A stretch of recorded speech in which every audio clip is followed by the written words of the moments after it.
Hello, people of YouTube. It's Brittany, Inner Goddess, here on the tube and elsewhere. I am coming on speaking of observing sorcery. Observing sorcery with tarot.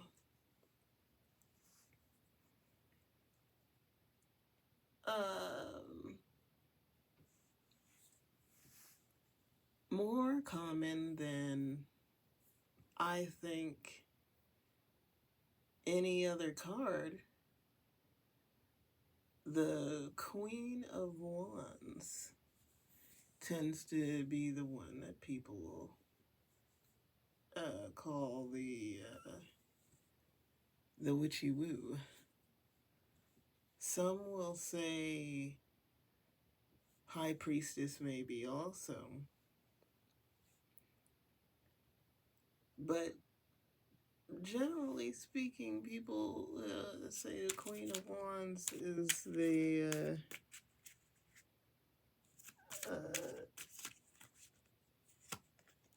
up to no good's sorceress.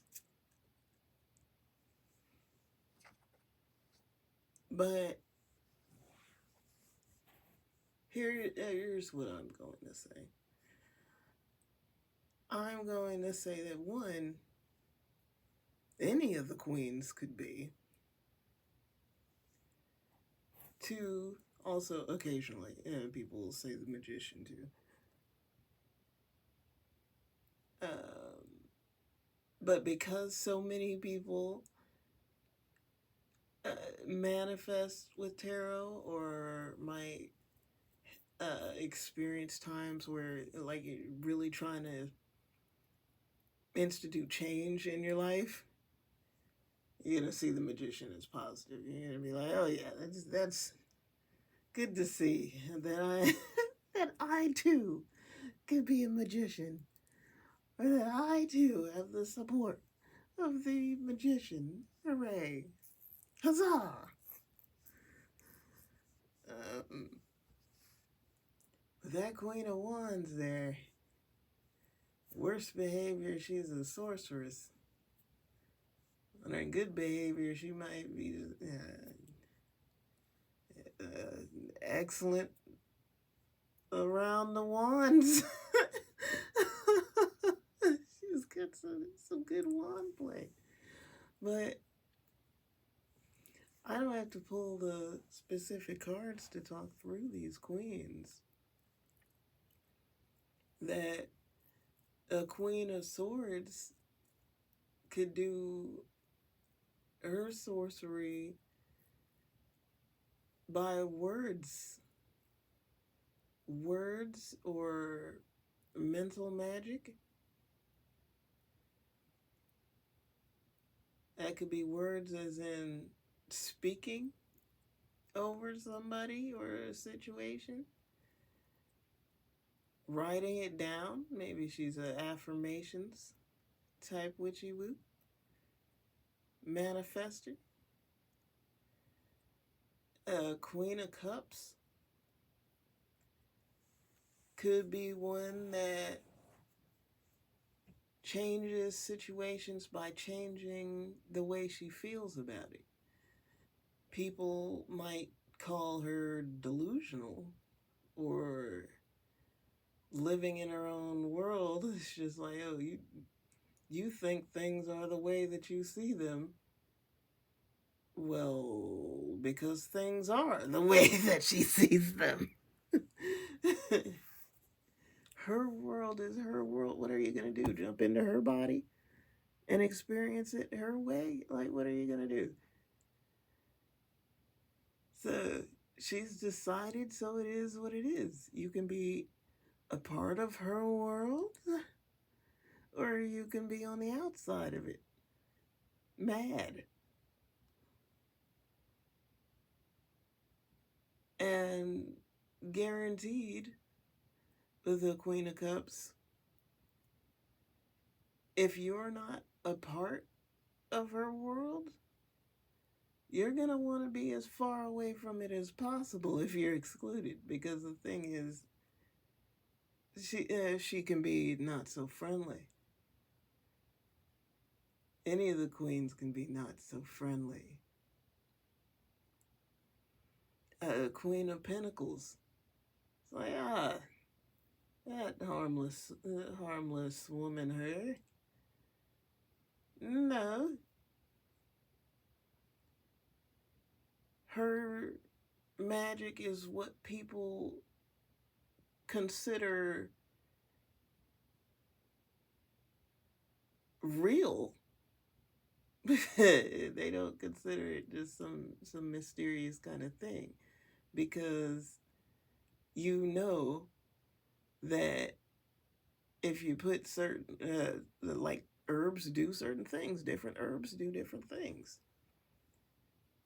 So how she puts things together is how she has learned to put it together.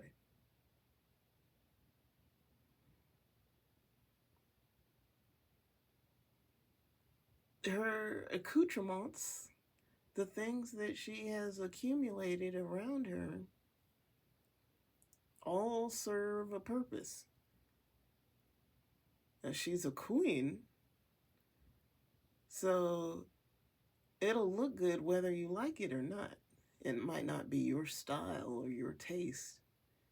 Like, that's not my cup of tea, or I wouldn't decorate that way. But everything is there for a reason. And so if you're encountering a sorcery kind of queen, those aren't decorative bones that she has over the fireplace. They happen to be decorative, or they look decorative, but she's doing something.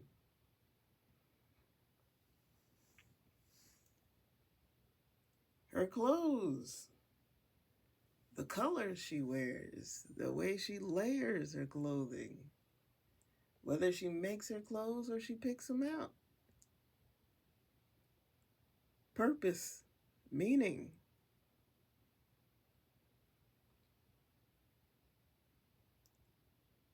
So I'm putting that out there because nice or mean,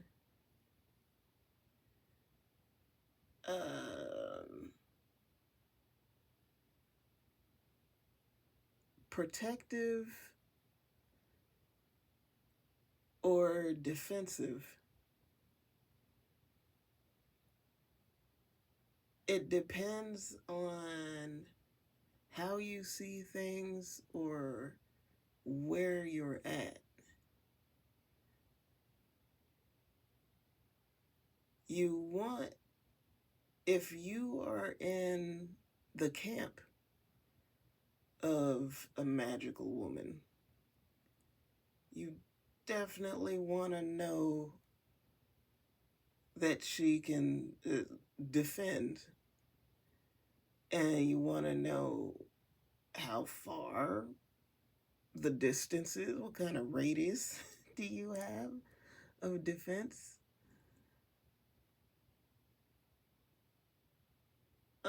Is it effective?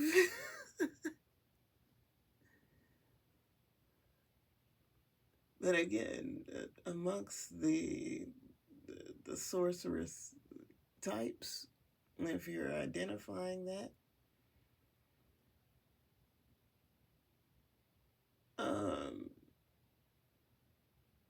you're wanting to know how. You're wanting to know if she can.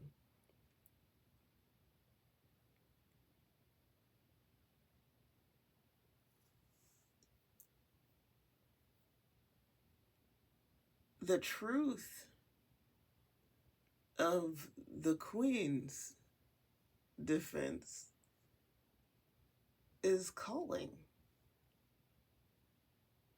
Whether it looks like she's active or inactive, it's calling.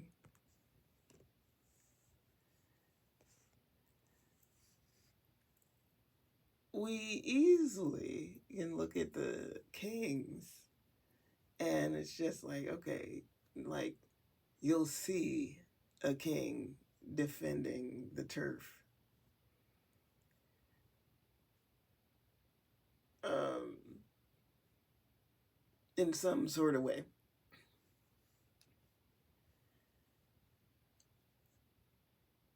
Maybe he's cussing people out.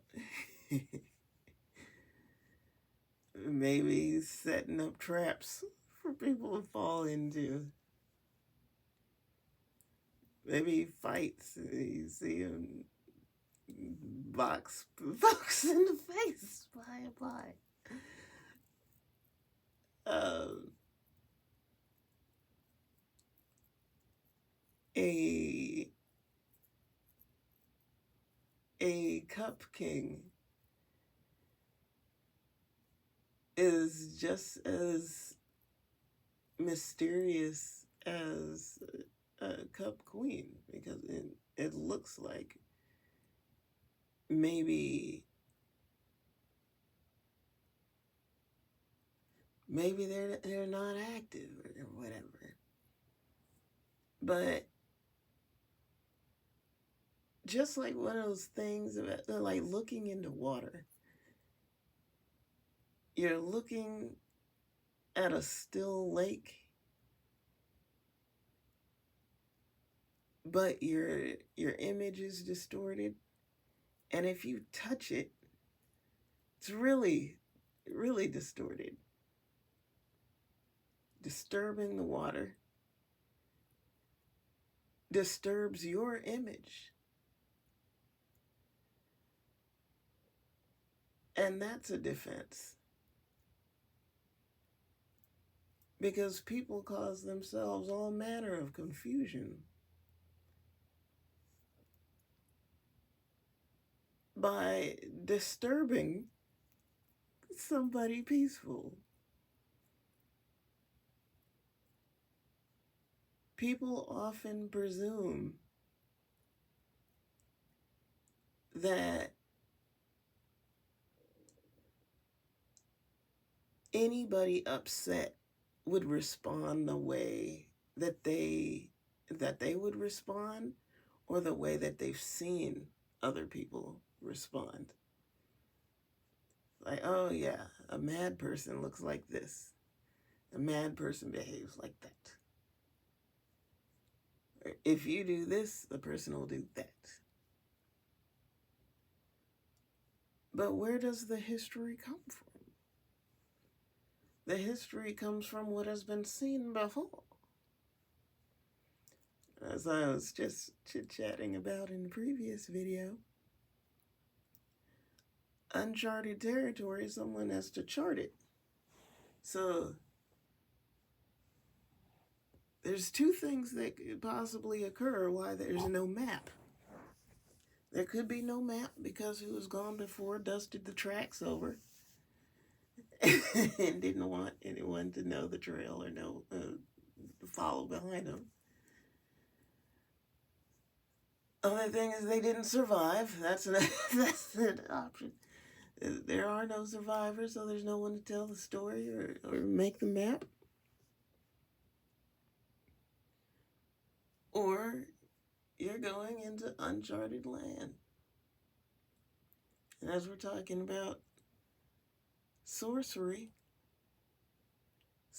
mapping, it's been said a lot that the ocean, like the planet is mostly ocean. It's more water than land above water. That humans admit that we don't know the half of what's in the ocean. We don't know what's in there. We don't know what's going on. It's probably the most dangerous place that we could go.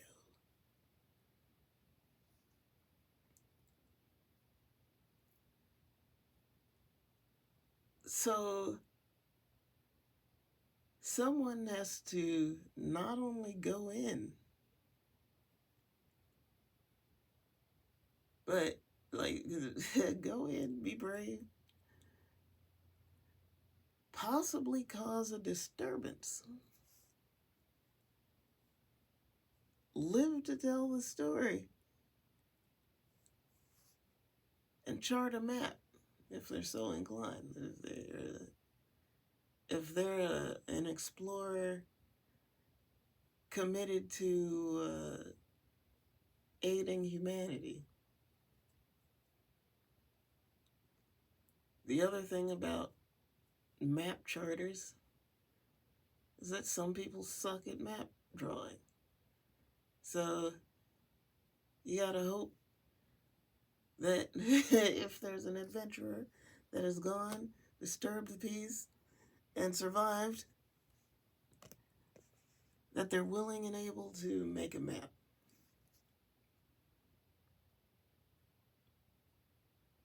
An instruction manual.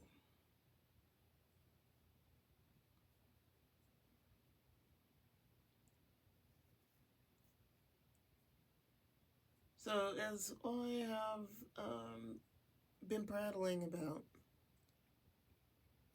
goals, enlightenment goals, when it comes to tarot, is being able to assimilate every card, understand yourself through every card, see the pros and cons, every card. It's not a matter of looking at one suit and saying those cards just suck, or this person means that, whatever, what have you.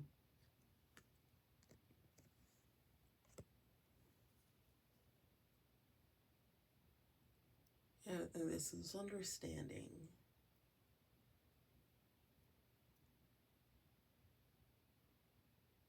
It's just wild right now. What came to mind was, I'm like, who was this? Was it Mary Greer? I think so. That said, while she was writing a tarot book, that like she was experiencing the cards as she was writing, like the chapter, whatever, however long, like she was writing a certain amount for each card, and as she was doing so, she was experiencing the stuff. And I've got to say, when I read that, I thought that was the most terrifying thing ever. I don't know. Note to self, if I'm going to write about the tarot, I'm going to just try to just write all 78 in like 24 hours. Oh no. Oh no. I know that sounds crazy, but the reason is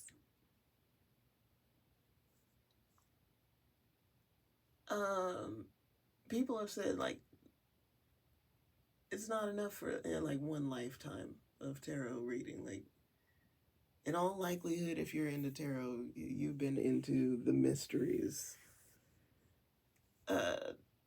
for numerous lives. But if you so happen to just be running into things, this is the time, this is the life, or maybe it's your first life on earth, which would be like congratulations. Like, so you chose now. Now is the time to land here. Well, congratulations. But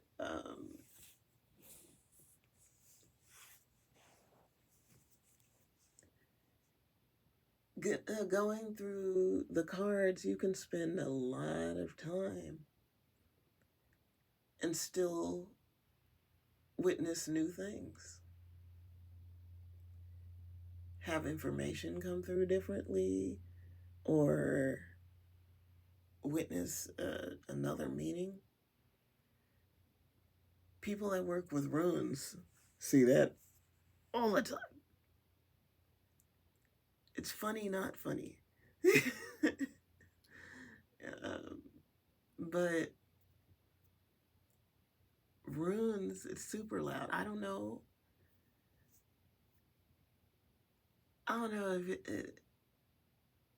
If it's just because like less, like it's not as many as the tarot. No, like that's not it.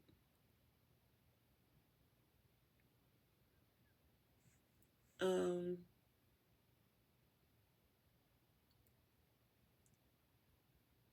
life,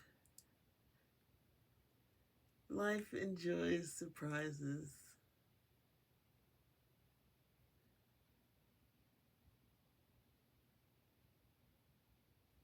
And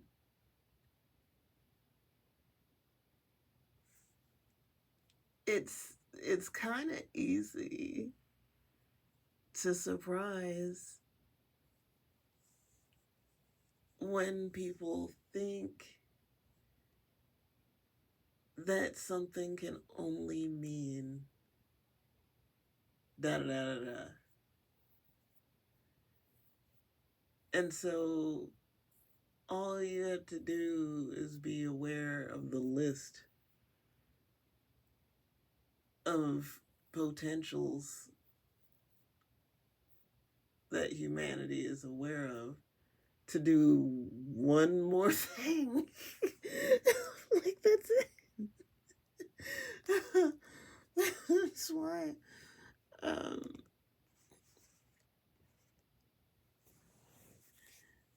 Even when it comes to emotions, we make these charts of emotions. Like, here's the range of what emotions could be. We have a manual of mental health diagnosis. The book just is humongous, but it's like, oh, these are all the things, everything. No, it's not. That's not the end. So that's why I said you could actually just throw the book away and just say, how about someone is acting within the realm of your understanding or acting outside of it?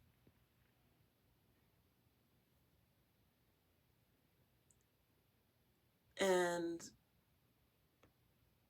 what are you meant to understand from what you're witnessing? You'll arrive at conclusions much faster turning the conclusions, the lessons on yourself than on whoever. Because also if you're observing someone stationary or their behavior appears to be stationary, fixed in a certain realm, it could switch.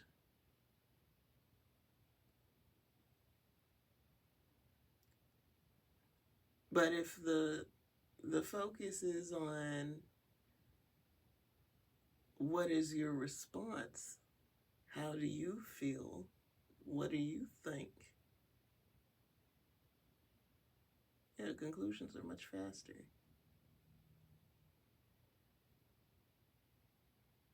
much clearer, much more useful.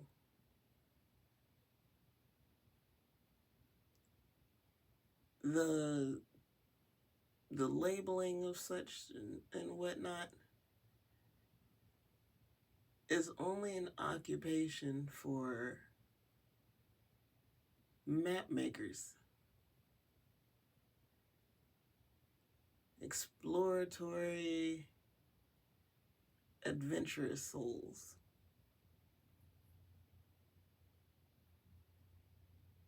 Because they're also going to have a commitment an interest in continuing to try to figure out changing circumstances.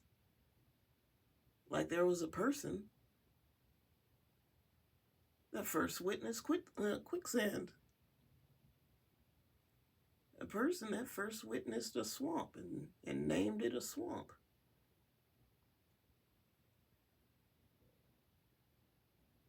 Letting people know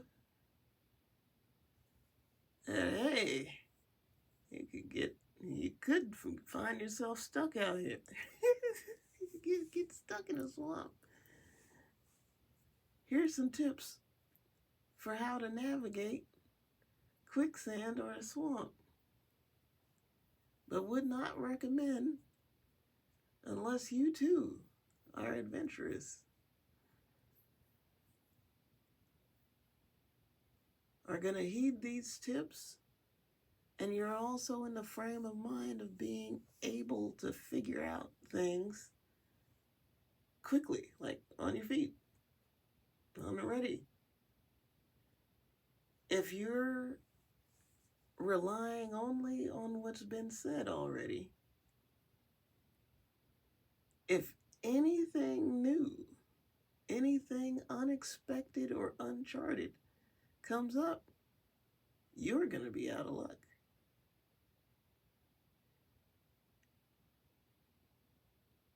And last moments being like, why didn't the chart maker say anything about this? Maybe the chart maker didn't experience that.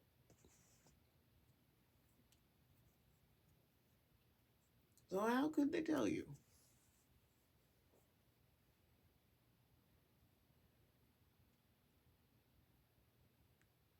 So, yeah, this seems like it went all over the place, but I think this was I went into the swamp, so I'm just like this.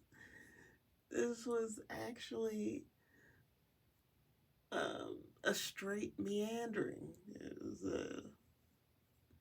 a scenic journey into the swamp and back.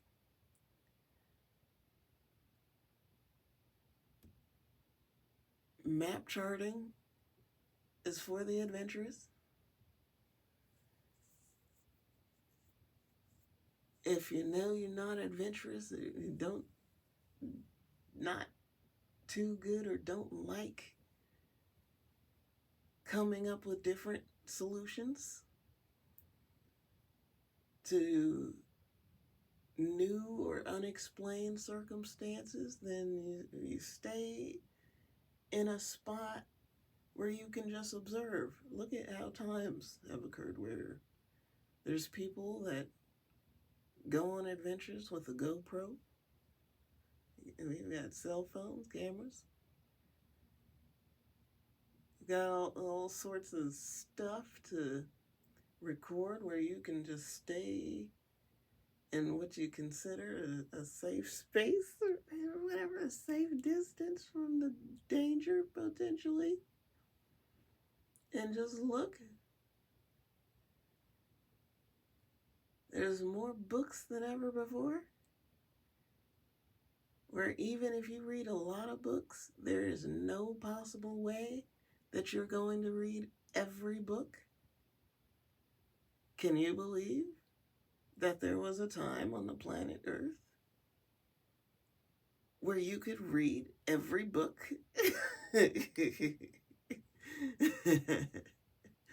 There was a time. Now you can read hundreds of books a year, and you're not going to read every book.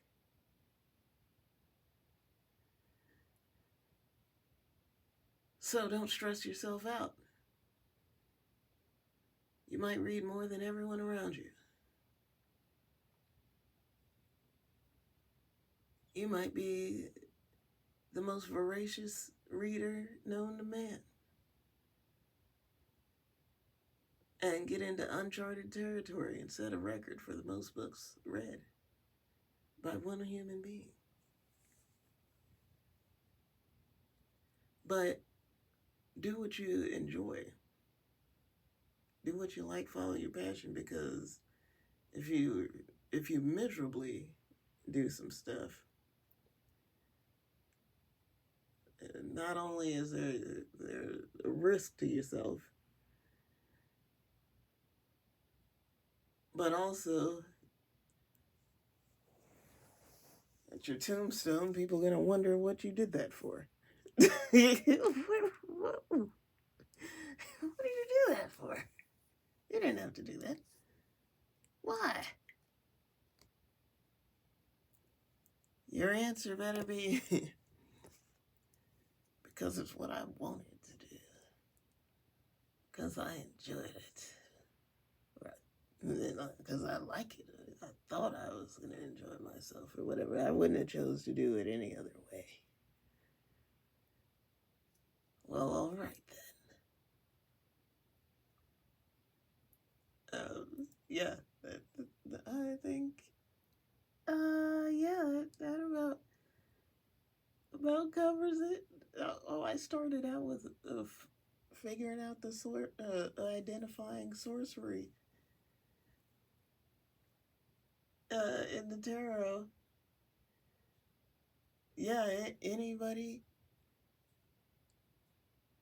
that works with the card. Heck, if a person doesn't work with cards, just like I'm saying, different ways that people do their mental magic, physical magic, emotional magic, magic.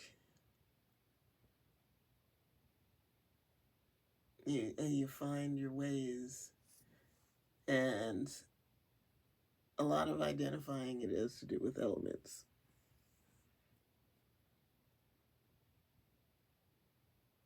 Either a dominant element or a blend of elements. But uncharted territory. Anyway, if you made it this far into the video, I appreciate you. I'm sending lots of love on your journey. Many blessings, and I'll see you in the next one.